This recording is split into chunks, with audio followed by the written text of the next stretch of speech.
Okay, Jailbreak. This is one of Malcolm's most quintessential riffs. If you want to learn to play like Malcolm, this is one of the ones you gotta learn. You have to learn it. There's extreme nuance in this riff, I won't lie, so we're gonna do a deep dive because you wanna get these things down if you wanna play it right. And it took me a long time to actually get the technique down. It's a mix of right and left hand. It's not one or the other more, it's both. So what he's doing is strumming the first 4 strings open, and then hammering on an E chord. It's similar to that technique we talked about before, where you're hammering on the chord. In Rocker, we talked about that. It's the same exact technique. So you hammer on that E chord, 2 chugs. And notice what I'm doing with my left hand here.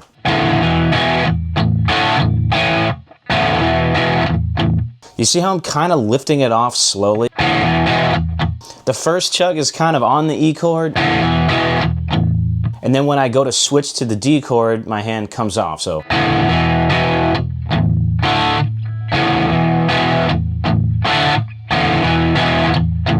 So it comes off, and you're kind of chugging the bottom 3 open strings.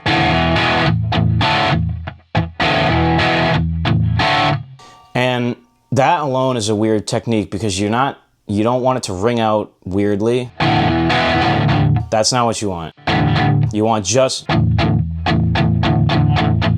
So what you kind of want to learn to do is choke up on the bridge, where you're just getting the very bottom end of the string. You can hear the roundness, you can hear the bottom end, but you don't really hear much articulation. It's really a chunk like you would play on a metal song, kind of. And then he goes to a D chord.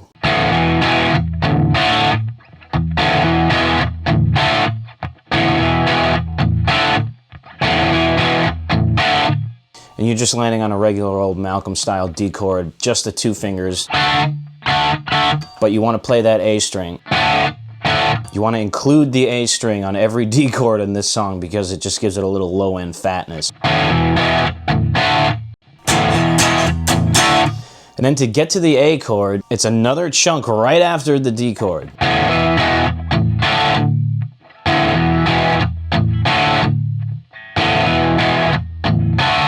You notice that I'm not cutting off the chord. Malcolm is not going like this. He's rarely ever palm muting something to stop it. When your hand lands on the bridge, that's when you want to chunk. You should be able to land your hand on the bridge like that without strumming anything.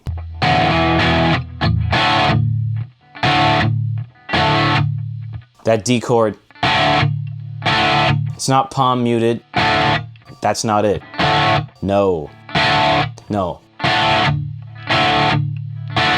It's...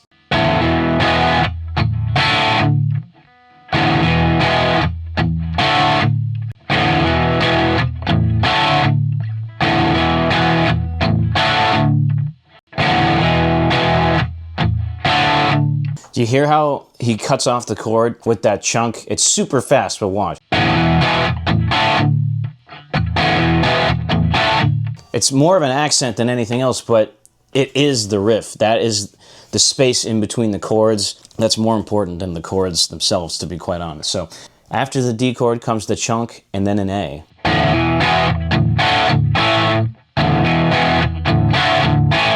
And that chunk is really on the... kind of on the open strings, kind of on the D chord, all at the same time. Just watch my hands, I'll do it real slow.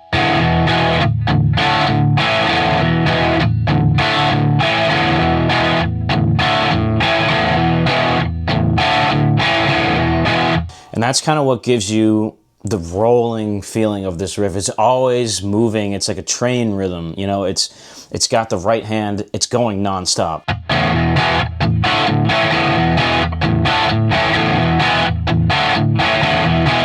Watch without me even playing anything. This is how the cadence is.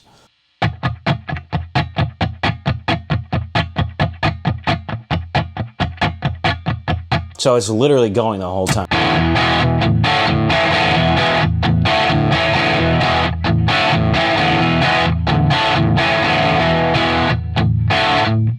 So the main things you want to work on are landing on that hammer-on E chord. And you got to get that chunk in between each chord down. Even if you do it super subtly, it adds so much to the riff. So yeah, you got to get that part down. It's hard to even explain how to practice it because it's such a granular technique. It takes a lot of practice. But my suggestion would be to just play the riff super slowly and start by hitting open strings.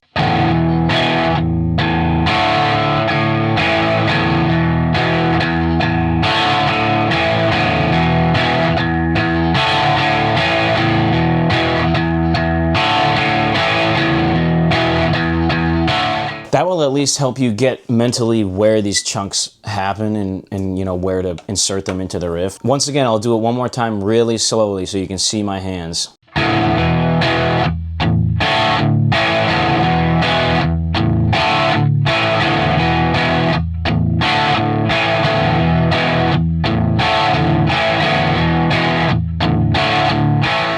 So that's the intro. It's complicated, it's difficult, it is a tough riff, but with practice, anyone can do it. It's a really great riff to learn because it teaches your right hand how to keep a riff moving and how to play in time with your left hand and in time with the song and to lock in with the drums, because your right hand really is the hi-hat in that case. You know, it's matching it. So when you lock in with the drummer and play that riff, it's just doing so much for your overall playing. It's really a great riff to learn.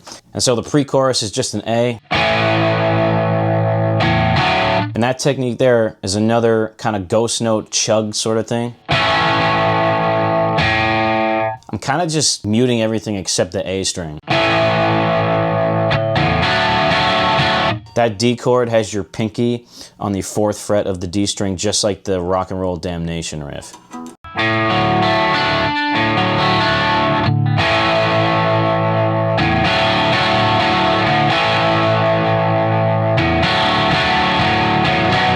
B,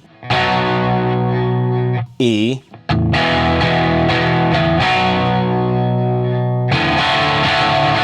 and as you can see, I'm hitting those ghost notes, chugs, whatever the hell you want to call them.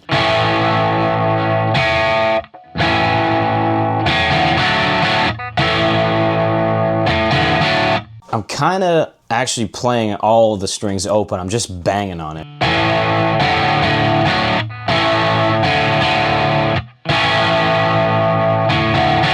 That's a crazy technique that I don't know even how to really teach it. You want to hit like the insinuation of a D chord. I know that sounds crazy, but watch.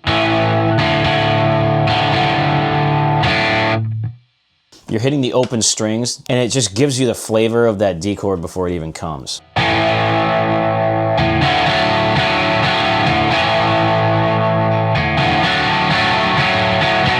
B is just a standard B chord, B power chord.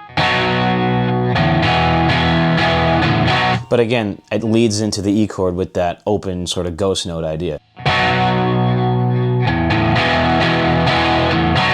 And what I'm doing in these little parts there is like, I'm hitting kind of the root note of the chord just open, and it gives it like, if I had to call it anything, I would call it a setup riff. Like it leads into the chord that's coming up next without giving it away.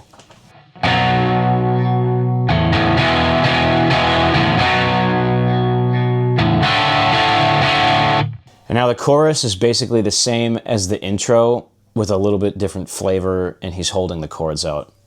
Now the chorus is basically the same as the intro and verse, except he's holding out the D chord.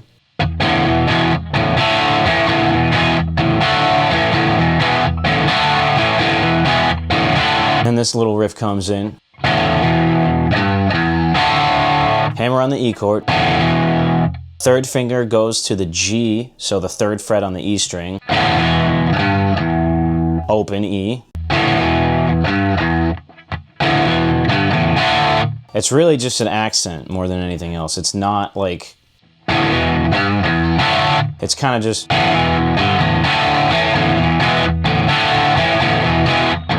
so I know I've been saying that a bunch, but that's kind of what this song is full of.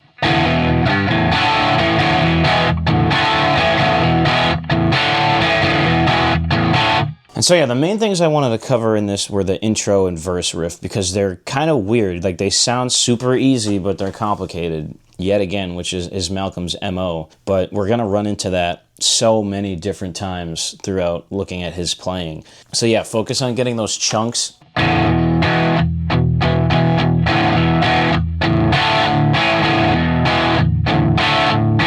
And you'll be playing it in no time. Once you get those down, the riff is very intuitive.